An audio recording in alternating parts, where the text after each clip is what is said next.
Praise the Lord. And I invite Uncle to give us the main message.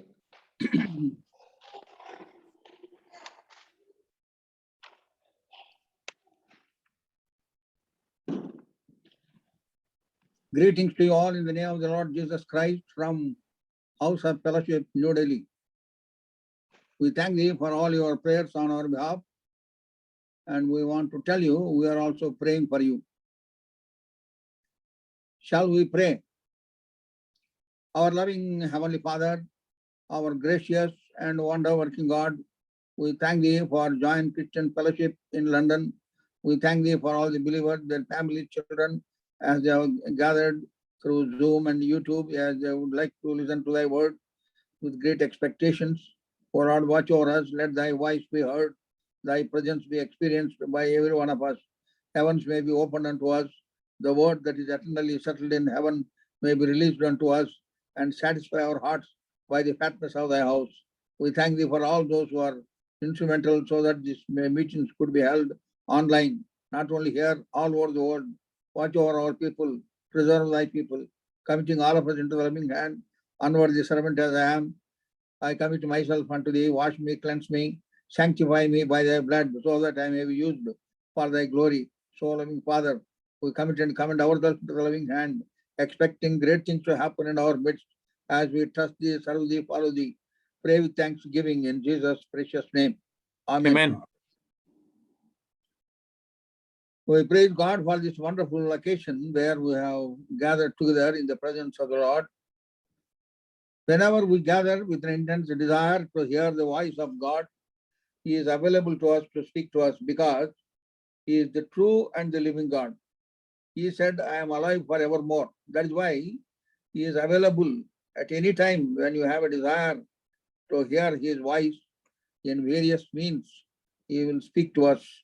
We on our part should obey Him, should listen to Him and retain the word that we hear and respond to that word by showing obedience.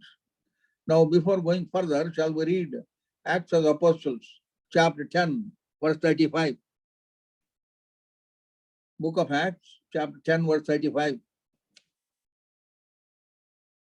But in every nation, he that feareth Him and worketh righteousness is accepted with Him. I am reading again, look into the scriptures. But in every nation, he that feareth Him and worketh righteousness is accepted with Him. May our living and loving Savior bless the reading and meditation of His precious word unto us. Here Peter is telling all those who have gathered in Cornelius' house, as we see verse 33, second portion.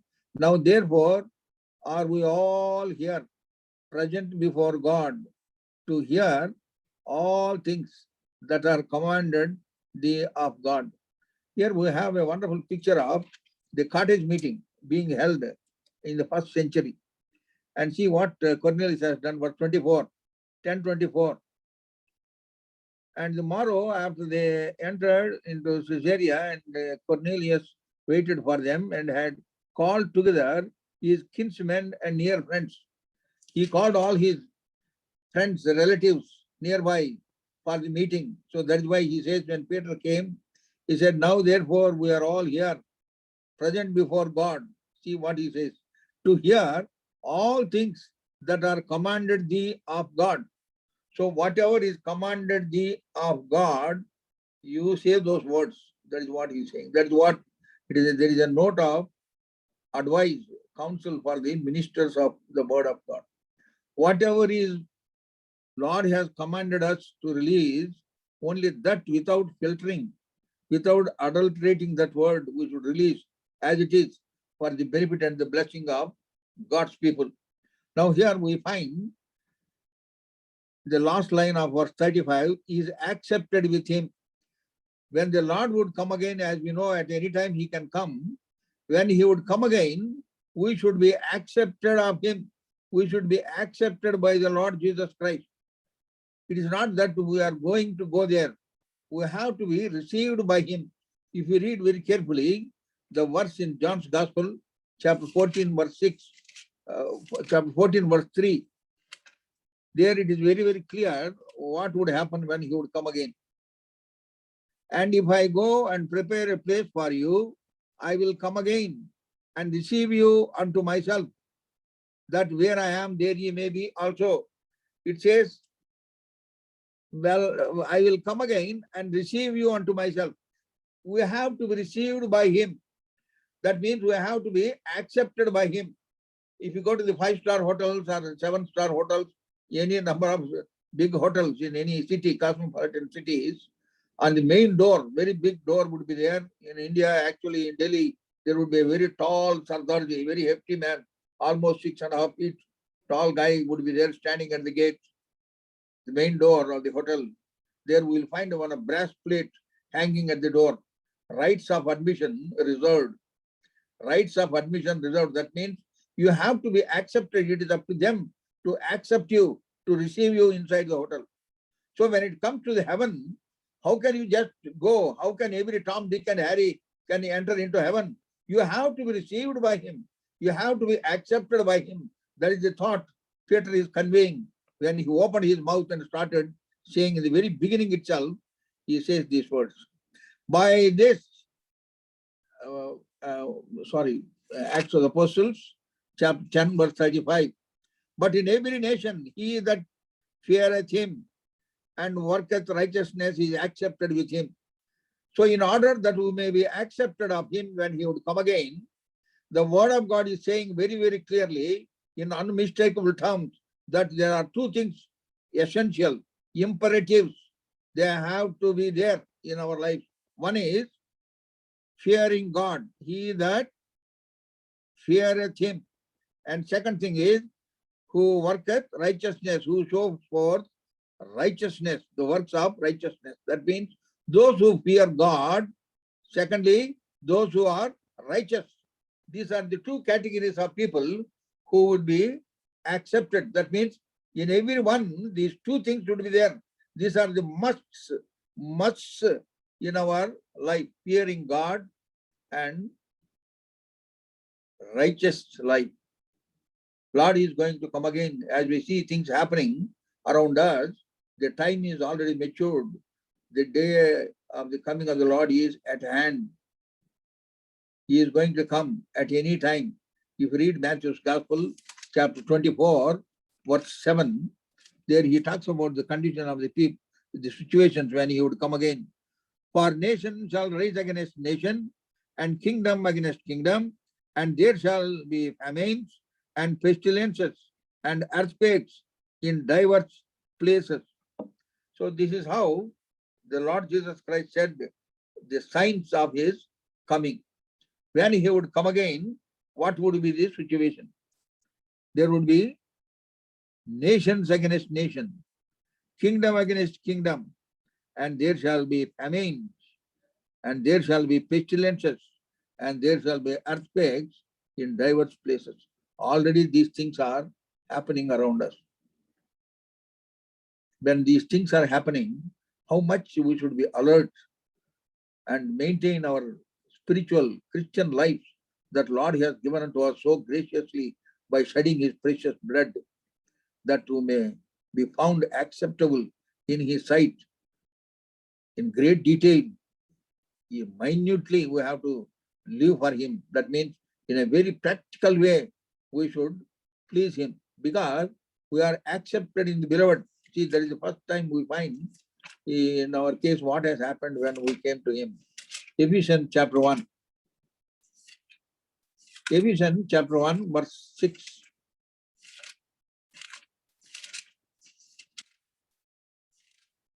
Ephesians, kindly bear with me, Ephesians chapter 1, verse 6. To the praise of the glory of his grace, wherein he hath made us accepted in the beloved. He had already accepted us by the blood of the Lord Jesus Christ that he shed on the cross of Calvary, as we have been hearing in the worship message. He emptied himself. He emptied himself so that we may be enriched with the riches of the grace of God. He emptied all his glory and splendor for the sake of our salvation. And he has accepted us He has accepted us in the beloved because he became the propitiation for our sins. So that is how we have been saved and were added to the fold of God. Now we have to live such lives that we may be accepted at any given time when he would come. That would mean you have to live a life of progress, life of faith, and a life that is acceptable unto him continuously, consistently, not sporadically, all through our life, without any break of service, so to say.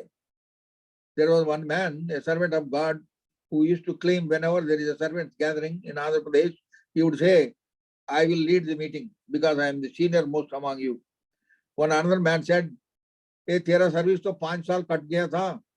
Your service has been cut 5 years. You are in the wilderness, you are not in the fellowship, you have gone away, your service has been cut. So your seniority you have lost. Like that, many times we go astray, go away from the presence of the Lord. So we have to come back to him and come back to him, surrender our lives at the feet of the Lord and be acceptable unto him, because nobody need to tell him. He knows in and through, through and through what we are. He knows. Nobody need to tell him. See John's Gospel, chapter 2. John's Gospel, chapter 2, last 2 verses.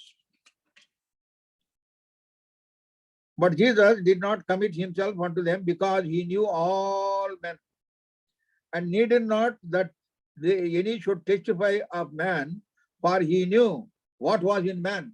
He knew what was in man. That is why it is not the praise of man, as people would say, he is God-fearing, he is very good, he is very pious, he is a saint-like person. God should accept us.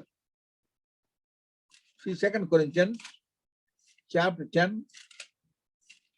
So what is important is, what are we in the sight of God?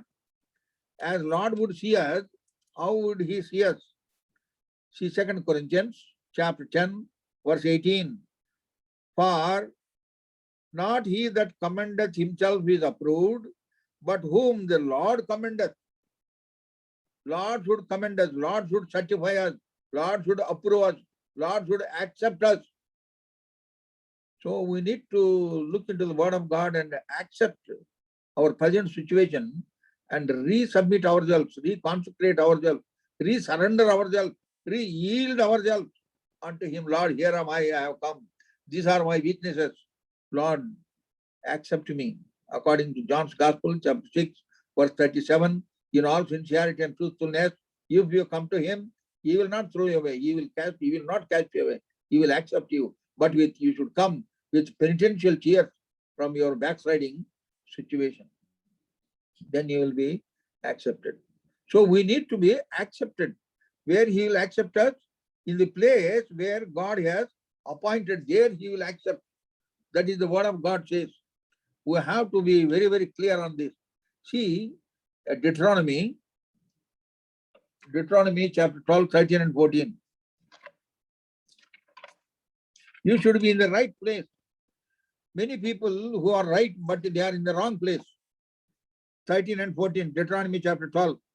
Take heed to thyself that thou offer not thy burnt offerings in every place that you seest, but in the place which the Lord shall choose in one of thy tribes, there thou shalt offer thy burnt offerings, and there thou shalt do all that I command thee.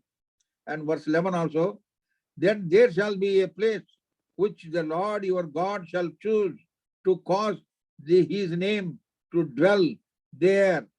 Thither shall ye come. Thither shall you give your offering. Thither shall you give your tithe. That is what the word of God says. So there is an appointed place, a place which is prepared for God's people to be groomed spiritually, to grow in the grace of the Lord. We were going to a denominational church until 1953 in Gudur, Nellore district. Brother Bakshi came, gave the word, many souls were saved, added to the fold of God. And then our people said, we don't have a word here, where should we go? Then gather separately, he said. So we started gathering. Brother Arvindam gave his place, very next to that church, and we started gathering. Brother Jesdas, Brother Devdas, all of them were servants of God at the time who dedicated themselves. They were ministering the word of God. We used to enjoy heaven on earth, Bhotala Swargam. Heaven on earth we enjoy. So, not in every place. You have to go where you have spiritual food, where you could be sustained, where you could be nurtured, where you could be provided the spiritual, sumptuous meal, where you could grow in the grace of the Lord, get spiritual strength and stamina to face any situation in this world. You should be equipped with the word of God. It is only the word of God will sustain you in the midst of tumults and trials. So not every place. Many people say, where are you going? That place is very near to my house, so I am going there. No, we are not trying to criticize other people. No. Right place where God has chosen, God, the Spirit of God will guide you if you are very, very sincere. When you do not know how to do it, God will create a situation. If you have got an open mind, Lord, I am willing to obey you. I want to go to the right place. You guide me. You instruct me. You show me. If you are very sincere, wherever you go in the world, Lord will take you to the right place. He will get such connections of people, such situations, whereby you will be led to the right place. That is our experience. You will go to the right place to grow in the grace of the Lord, where there is plenty of the word of God, where there is spiritual atmosphere, spiritual discipline.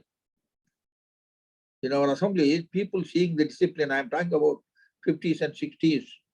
There was a man, a Brahmin, who was led by a believer to the meeting in Jehoshama, Madras.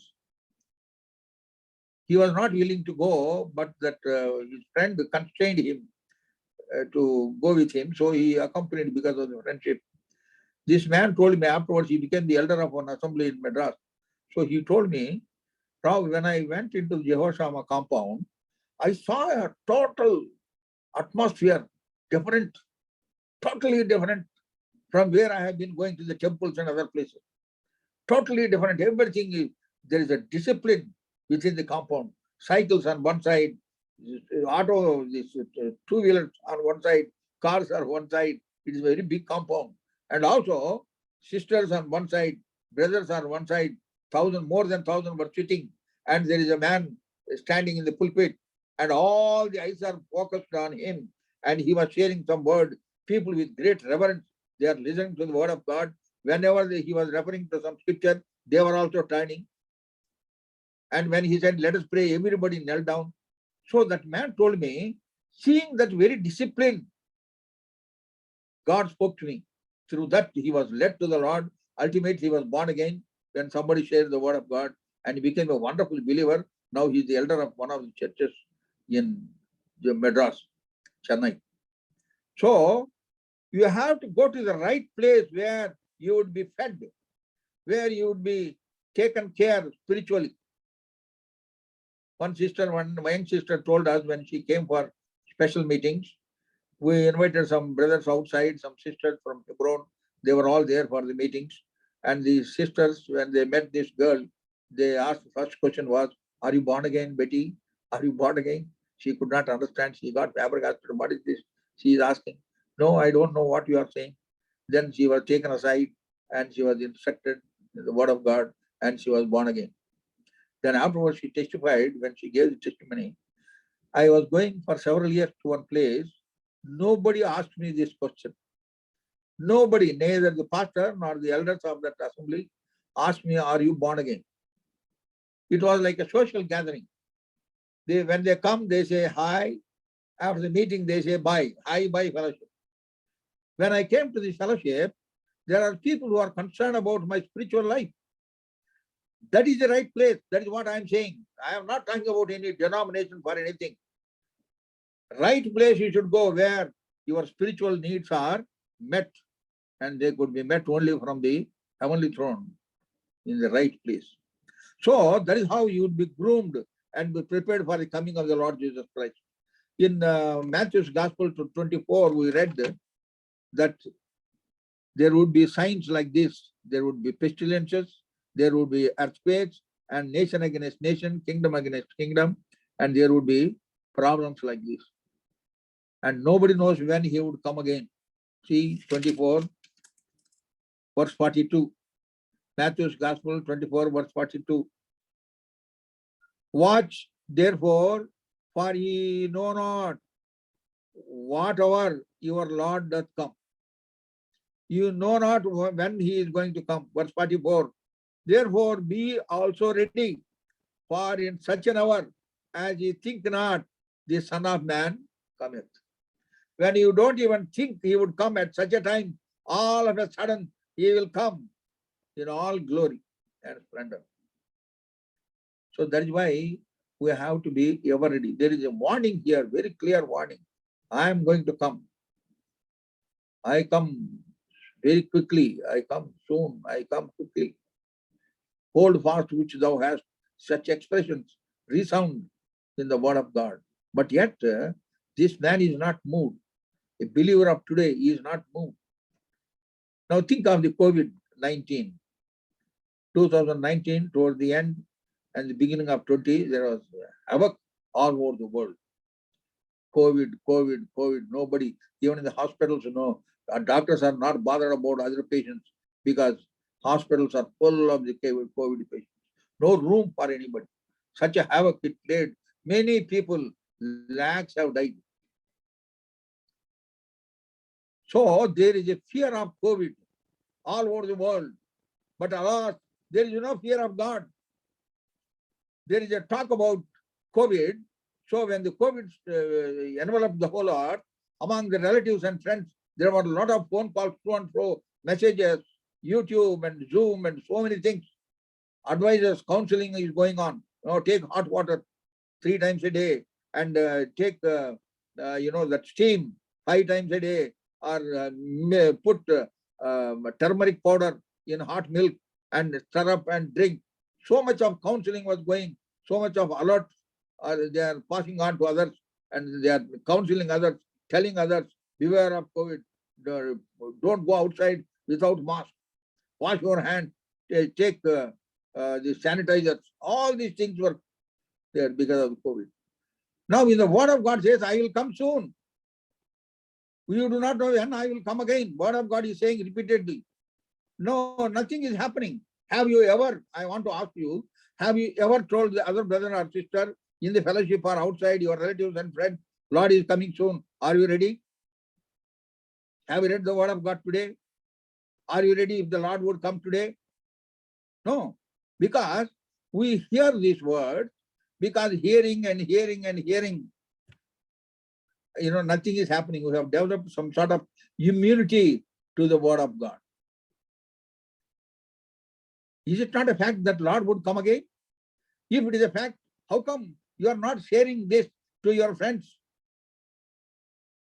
As you talk about COVID and lot of alerts you give, lot of counseling you will give, lot of advice you will give, beware, be careful. Why are you not saying this concerning the second coming of the Lord Jesus Christ? I said last time, if I remember, there is a responsibility of the church.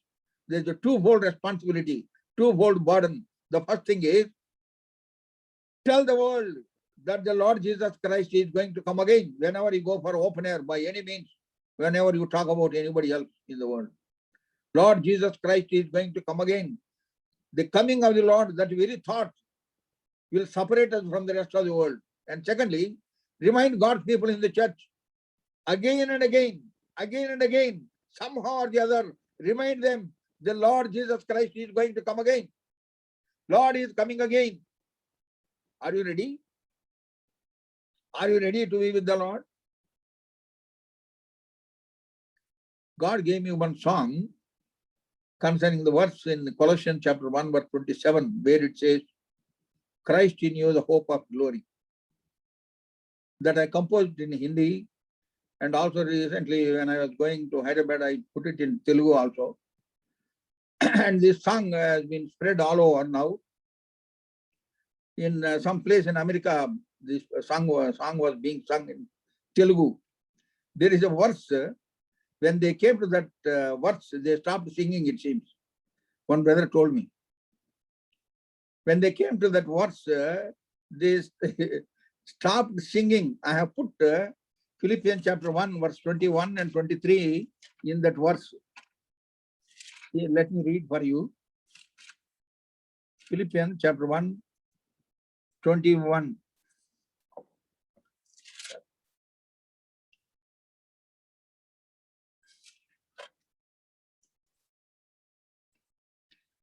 For to me to live is Christ, and to die is gain. For to me to live is Christ, and to die is gain. And 23rd last word, last line, and to be with Christ, which is far better. This I have put it as it is in Hindi, as it appears in Hindi Bible, and Telugu Bible also, whatever it is, I got it translated.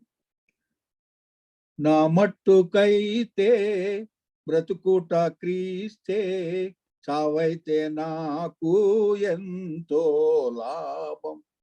As for me, same thing as I have read Philippians chapter 1 verse 21, I am singing. Na mattu kaite bratukuta Kriste chavaite naku ento labam.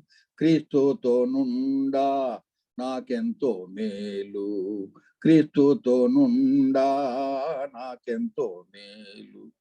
మహిమా నిరీక్షణ మన ప్రభు యేసే, ఆయనే నాలో ఉన్నాడు, ఆయనే నాలో ఉన్నాడు.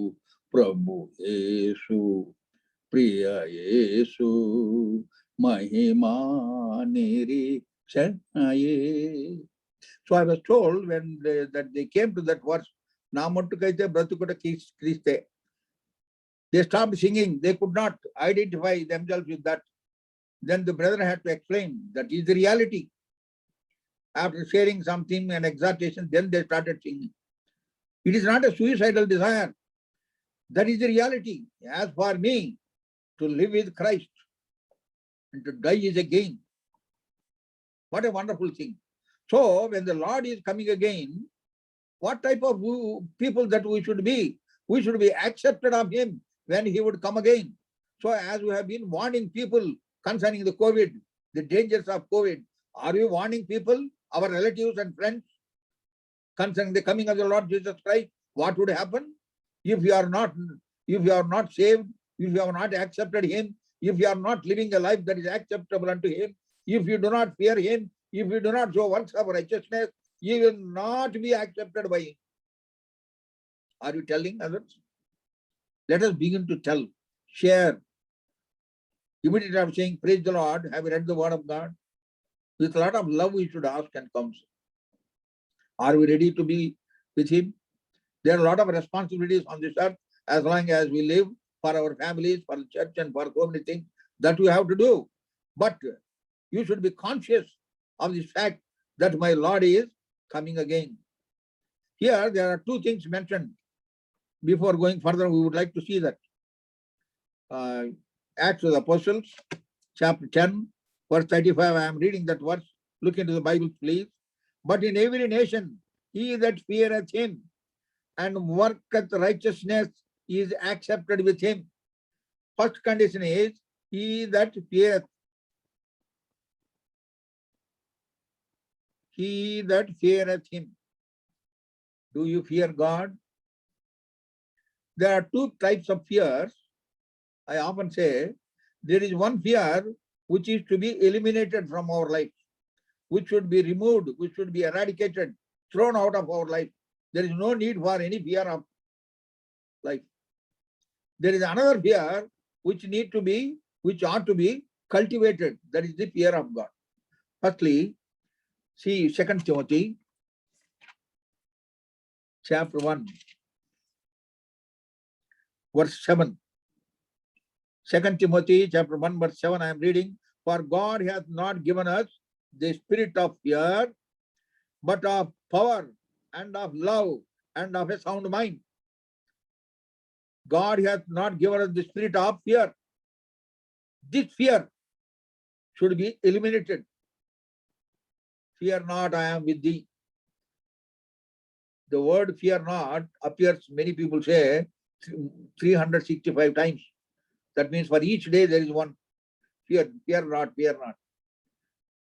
You don't have to fear about anything, fear of life, fear of the present, fear of the future. What would happen to my job? What would happen to my life? What would happen to my children? What would happen to this and that and all that? Cast all your burdens. Don't you read 1 Peter 5:7?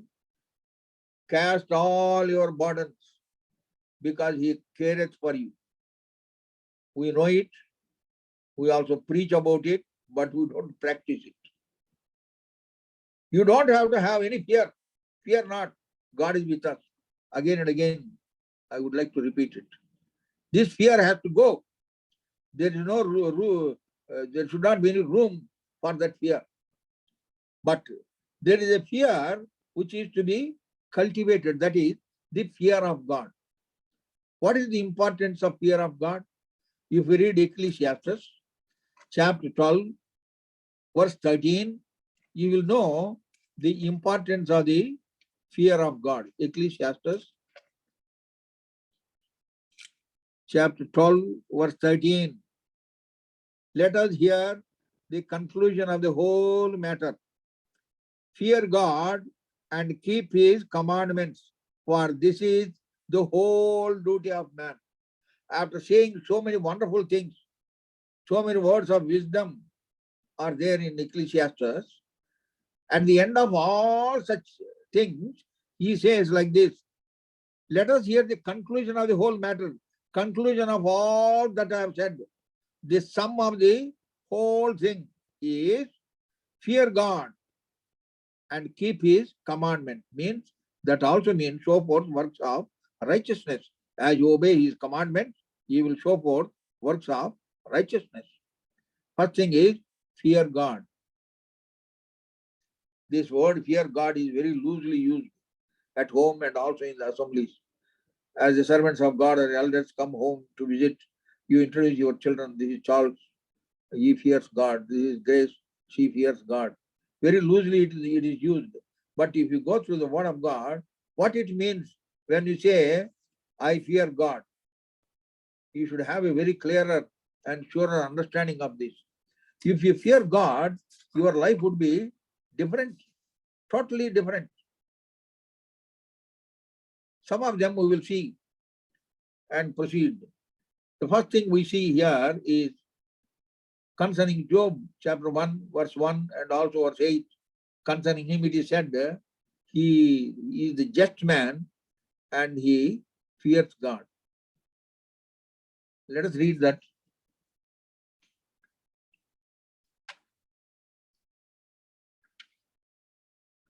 Job chapter 1.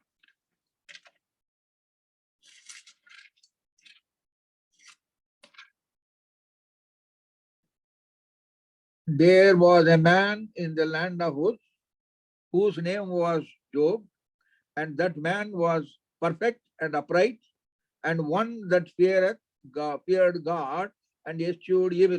Same thing we find 8th verse last line, one that feareth God and eschewed evil. That means those who fear God, they eschew evil. Those who fear God, they hate evil. Those who fear God, they will run away from every form of evil, from every form of unrighteousness in their surroundings. They would live a pious life, God-fearing life. You will run away means what does it mean? Psalm 1. That is well said in Psalm 1. What will a believer will do? Blessed is the first chapter, first verse. Blessed is the man that walketh not in the counsel of the ungodly, nor standeth in the way of sinners, nor sitteth in the seat of the scornful. That means the life of separation. You are in this world, but you don't get involved in the people of this world. You don't develop friendship with the people of this world. When I was working in my office, all are unregenerated people. There are 2 young people in my own department who are born again. I kept them there. God helped us. But all others are unregenerate. I was working among them. And the moment the lunch time begins, within no time they finish their lunch and go to the carom board to play carrom board for 1 hour lunchtime. And in competition, they play carrom board, make a lot of halla gulla and make a lot of noise, cut jokes, dirty jokes, laughter and all that. That's how I spend that 1 hour. I am in the cabin, in my cabin, untouched by all these things, polluting atmosphere. I want to be in my cabin, read the Bible. And one editor in Times of India, my office was close to Times of India in Delhi. One editor will come and sit, and another brother from somewhere, he will come and sit. We used to have time, nice time in the fellowship. So if you are a just man, if you are God-fearing, you will live a different life. You will not go with the crowds. You will not go with the masses.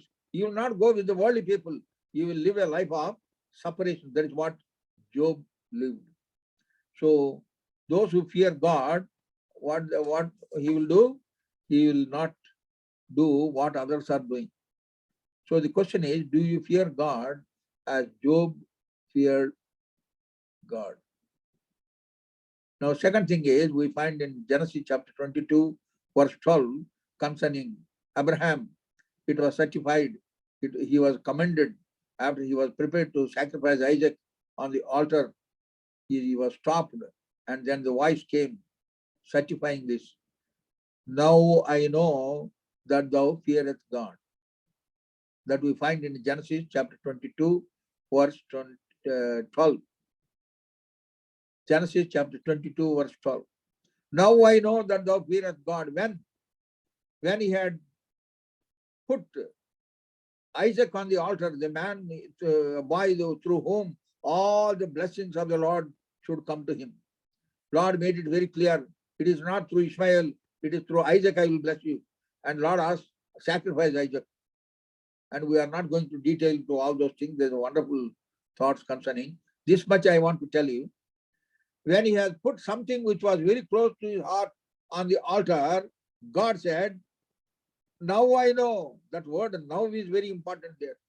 Now I know that thou fearest God. If you fear God, what does it mean? You will put everything on the altar. All your likes and desires, whatever is there, everything you will put on the altar. Sacrifice everything. Rather, a living sacrifice. This is not just one-time sacrifice. Living sacrifice continuously, all through your life. As Paul said, I die daily. 1 Corinthians 15:31. I die daily. That is how, if you live a sacrificial life, life of separation, then you really fear God. Do not use this word loosely, at least from henceforth. You understand what is the meaning of this? Fearing God. And thirdly, concerning Joseph, it is said in Genesis chapter 42, verse 18, he tells his brethren, when they came to him, this do and live because I fear God, he says. These are not the expressions haphazardly used in the word of God. To convey a definite thought, a definite message to us, because God wants us to live that life of that man written there. Job lived such life, which made him to fear God. And Abraham lived such a life, and he feared God. And Joseph also feared God. Here in Joseph's case, what do we understand? He loved even those who hated him, who put him in the pit, and those who put him in the pit and sold him off, enemies of his life. Even then, he loved them. That means he is fulfilling the word of God. He knows the heart of God. After what Jesus says in the Sermon on the Mount, in Matthew's Gospel, chapter 5, verse 44, love your enemies. So if you fear God, you will love those who develop slanders against you. You will love those who dislike you, those who talk ill of you, those who create problems for you, those who do not like you. Even then you will love them. Have you ever prayed for such a people? O Lord, be gracious unto him, be merciful unto him. O Lord, bless him, help him, that he may recover himself from his fallen condition. With a lot of love and concern for recovery, such a prayer have you ever offered? Maybe you will pray, Lord, break him and, convict him, this and that, with a lot of anger. That is not a prayer at all. With a lot of love, word of God says, ye that are strong, bear the infirmities of the weak. You read Romans chapter 14, verse 1, Romans chapter 15, verse 1, Galatians chapter 6, verse 1. It is a wonderful counsel and advice as to how we should deal with people who are away from the Lord. We should have love for him, not publicly mention their names and pray like a propaganda, but in your personal prayers, you should pray for such people, for such situations, for such fallen conditions. Then you really fear God. That means you love them. Then fourthly, as Noah feared him, you should fear God. He received the message from heaven. We read in one verse in Hebrews chapter 1, verse 7. The entire character of Job is Noah is mentioned there. No. By faith, being warned of God of things not seen as yet, moved with fear, prepared an ark for the saving of his house, by which he condemned the world and became the heir of righteousness by faith. We read in that verse. Hebrews chapter 11, verse 7. That is the only verse which prefixes by the expression by faith and suffixes by the expression by faith. In between, there are 7 lessons of faith. So, he was the whole thing is, he feared God. He feared God. That's why he obeyed him. When the instructions came to him, as we find in Genesis chapter 6, verse 14 onwards, when God revealed his heart and gave instructions as to how he should build the ark and measurements and all that, we find that he fulfilled what Lord has told him to do. So if you fear God, you will obey him. Genesis chapter 6, verse 22. Genesis chapter 6, verse 22. And Noah was 500 years old, and Noah begat Shem, Ham, and Japheth. Sorry, that was 5th verse, 5th chapter. Sorry. Genesis chapter 6, verse 22. Thus did Noah according to all that God commanded him, so did he. See that last line. So did he. That means all that God commanded him, all, he has not left anything out of what God has said.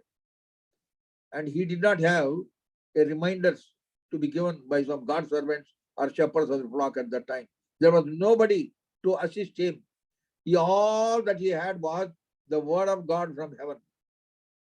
And it got into his head, registered in his mind. Being warned of God of things not seen as yet. He has not seen anything like that, but yet he believes. And what God said, he has done it. That is how he and his family was saved. So if you fear God, you will be obedient unto him in every way. And then we find concerning Noah in Nehemiah. Nehemiah chapter 5, verse 15. Nehemiah chapter 5, verse 15. I would like to read for you the last line. 5, verse 15. It is said concerning the farmer governors. He said, all those farmer governors, they have been doing this and that, but so did not I, because of the fear of God. So did not I, because of the fear of God. So if you fear God, you will not do what the worldly people are doing, what your colleagues are doing in the office, or what your neighbors are doing, or what the worldly people are doing. You will live a life of separation. You will be singled out in this world. You will be identified. Apostles of old were identified as they were moving in the streets of Antioch and Jerusalem at that time. We read in the Acts of the Apostles, chapter 4, verse 13. unlearned and ignorant men. Unlearned and ignorant men. They identified them as they were going in the streets. And such people, they turned the world upside down because they feared God. They did what God told them to do. And they lived a life of separation. They could be identified. A believer, a true Christian, a follower of the Lord Jesus Christ should be identified, should be recognized as such in this world. Are you being recognized as a good believer, good Christian in the world? Or you merged with the background? Like chameleon, many believers change their colors. In the church, one color, at home, one color, and in the residence, in the office, in the neighborhood, another color altogether. How can we be accepted when the Lord would come again? We have to be very, very clear on what we are doing. And there is another verse in Exodus chapter 18, which I would like to read for you, concerning the noble men whom God has separated, 70 men, to assist Moses. Concerning them, it says like this. See, book of Exodus, chapter 18, verse 21. Moreover, thou shalt provide out of all the people able men, note that, able men, such as fear God, men of truth, hating covetousness, and place such over them to be rulers of thousands and rulers of hundreds, rulers of fifties, rulers of tens. Here we have the principles governing the choosing of able men to be the elders and deacons in the church. This is what Moses' father-in-law had told, counseled him, because Moses was busy all through the day. Hectically, people were going and coming. His counsel and all that, seeing that he said, you cannot manage yourself. We need to understand. There are many God servants somewhere. They want to be monarchs. That is not right. That is not according to the word of God. You have to work in cooperation and coordination with the deacons and the elders of the church. If there are no deacons and elders set apart, you have to work with available material. Brother Bhakt repeatedly used to say, use this word many times, available material. Available material you should use, and you should work with them. Do not ignore them, because they are great people purchased by the blood of the Lord. You should recognize the greatness of great people, the believers of the Lord. You should work with them. So able men. So what type of people they should be? Such as fear God. That's all. That is enough. Such as fear God for our study. And verse 25, and Moses chose able men out of all Israel, made them heads over the people, rulers of thousands, rulers of hundreds, rulers of fifties, and rulers of tens. And this was recognized by God afterwards. What Moses' father-in-law had advised, counsel, same thing was accepted by God. That means he was stirred up by the Spirit of God and he counseled this. So we need to have this fear of God. This fear of God you have to cultivate, develop by obeying to the word of God. This can happen only when you obey to the word of God. This is what has been said in the word of God, so I will do like this. This has been told to me through the word of God, by the servants of God, by the elders of the church, so I will do like this. I will live within the parameters of the word of God. I will not step aside. That sort of life God wants from us. Because word of God says, in every nation, wherever you are in the world, in every nation, them that feareth God and show forth works of righteousness are accepted with him. So wherever you are, you should fear him and do such things which will please him. That is what we must be doing. Concerning the Lord Jesus Christ, when he came out of the waters of baptism, as John the Baptist baptized him, there was a voice coming from heaven saying, this is my beloved Son, in whom I am well pleased. Again, Matthew's Gospel, chapter 17, which was brought to our notice before the worship, in the Mount of Transfiguration, as Elijah and Moses were found conversing with the Lord Jesus Christ, who was transformed, transfigured. Then, what has happened? Peter said something like this, Lord, he was overwhelmed. He is always emotional, sentimental. Lord, now we cannot go from here. That's what he thought. Let us be here only. Let us be here. And let us put 3 tabernacles. One for you, one for Moses, one for Elijah, and be here only. They are not talking about the tabernacle for them. No, we will somehow manage with them. Huh? Then you know what happened? Before he could complete what he wanted to plan, the voice came. This is my beloved son in whom I am well pleased. Hear ye him. Do not do anything on your own, out of your head, out of your whims and fancies. Be obedient. Be subject yourself. Be submit yourself. Yield yourself unto him and do what he would tell you to do. Do not go by beyond your limits. Because we read in Matthew's Gospel, chapter 10, verse 24. Matthew's Gospel 10:24. Here we have a very clear word. The disciple is not above his master, nor the servant above his Lord. Many times, Peter appeared to step beyond the master. I am reading again. The disciple is not above his master, nor the servant above his Lord. So, we have to be within our limits and fear him and do his will. It is only then he will be accepted of him. Then God's name would be glorified wonderfully. And there is another situation concerning midwives. It is said in Exodus chapter 1, verse 17, they did not do what the king has said. King said, kill all the firstborn, male child, not firstborn. Male child, he will kill. That is the order given by the king. See verse 17. Exodus chapter 1, verse 17. But the midwives feared God and did not as the king of Egypt commanded them, but saved the men, children alive. King passed an order. King passed an order. Their lives are at great risk. They took that risk because they feared God. If you fear God, you will not care for your life, what others would say. Daniel did not fear the king. Shadrach, Meshach, and Abednego, they did not care for the king. They said, we are not answer to you, O Nebuchadnezzar, because they feared God, the one who is above everything.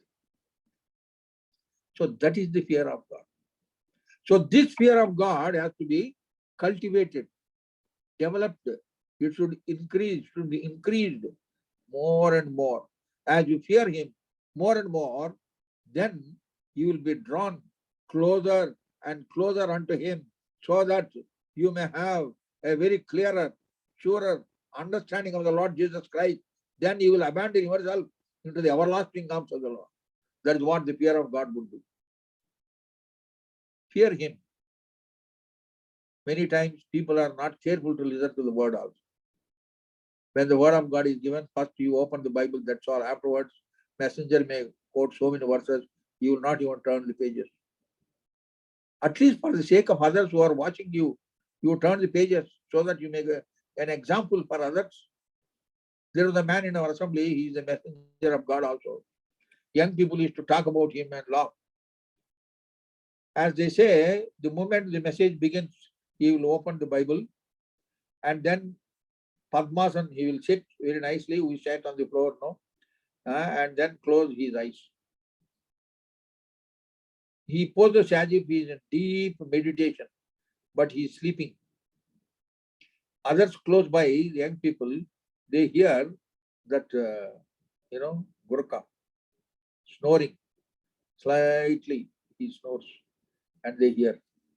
What example? He is a minister of God also. Only when, may God bless this word, when he says, then only he will wake up. What sort of people we are? He may be doing like this, but do we really respect the word of God? See, there is one verse, I think I have read it for you some time ago. Proverbs 28. Now I cannot complete, so I am closing here. You can see later whenever God would permit us. Proverbs 28 verse 9. Proverbs 28 verse 9 is like this. He that turneth away his ear from hearing the law, even his prayer shall be abomination. Note that. Do not be careless. Do not be careless in listening to the word of God. You should have that eagerness. Eagerness. What will he say next? What will I hear next? Lest I miss anything, I want to pay full attention to the word of God. With that attitude, I have been listening to the word of God right from 1953 when I was born again. At the age of 13, I was an ardent listener of the word of God. I still remember the messages Brother Jesdas gave, Brother Devdas gave, Brother Arvindam gave, and a lot of servants of God who came, Englishmen, Flack, so many people, Cracker and Kennedy, many people have come. Brother Buckring, many times. I have been hearing very carefully, lest I miss anything. That is how you are built up in the faith through the word of God. If you fear God, you will have that attitude. See what Paul says to the elders of the Ephesus church, Acts of the Apostles, chapter 20.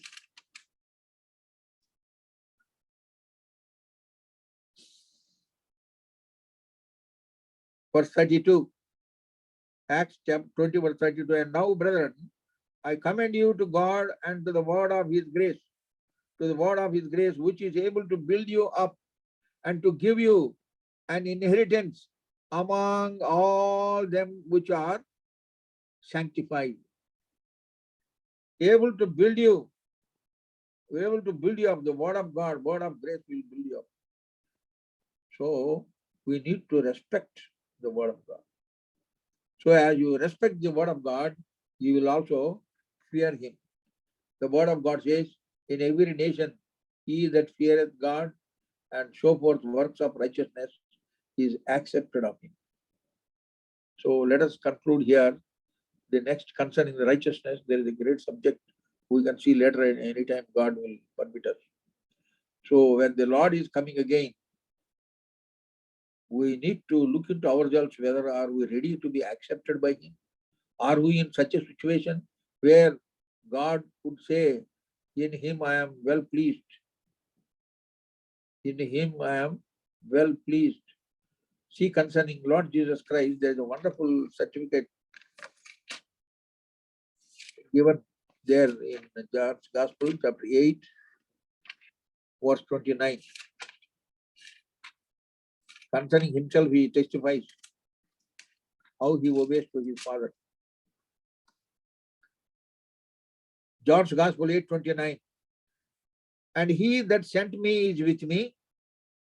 The Father hath not left me alone, for I do always those things that please him. I do always those things that please him. That is why if you fear God, you will do only those things which will please the Father, please the heart of God. It is then when the Lord would come again, we will be accepted. See, ever since we are born again, God is molding us, mending us, and preparing us for the day when the Lord would come again.